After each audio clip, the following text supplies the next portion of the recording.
Rusija, mesto Moskva, reka Kotlovka. Ni videti kot polnopravna reka. Čez opeke lahko hodite na drugo stran, ne da bi si zmočili noge. Na najglobljem mestu je voda do kolen. Pokazal ti bom, koliko vode je bilo tukaj prej. To je ravno dno pri trenutnem vodostaju.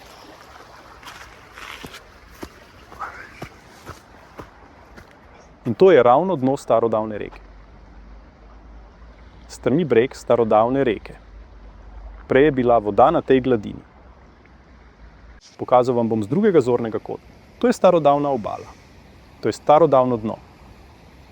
Vodostaj je bil približno tukaj. Toda danes je vode zelo malo. Prej je voda tekla približno na tem nivoju. Potem pa je voda izginila. Lahko rečemo, da je v Rusiji pozimi hladno in sneži. Spomladi se sneg stopi in izteče veliko vode. Verjetno je ob spomladanski poplavi ta velika grapa popolnoma zalita z vodo. Pokazal vam bom, kaj se tukaj dogaja spomladi. To je starodavni breg reke. To je starodavno rečno dno. Vodostaj je bil včasih tukaj. Sneg se je stopil, a voda teče le v sodobnem kanalu. To zimo je bilo veliko snega. Toda vode ni bilo dovolj. Starodavno dno je popolnoma suho. Reka tudi potem, ko je skopnila velika količina snega, ni mogla priti iz današnje struge.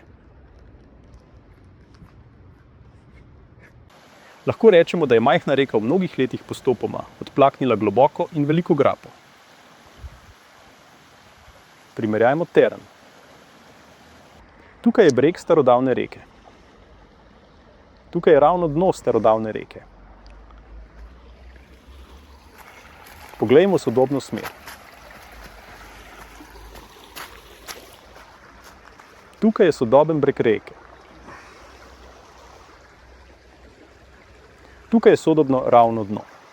Starodavno ravno dno. Prej je bilo tako. Tako se je zgodilo danes. Relief je popolnoma enak, razlika je le v velikosti. Kam je izginila tako velika količina vode? Prej je bilo veliko vode. Toda od velike reke je ostal le majhen potoček.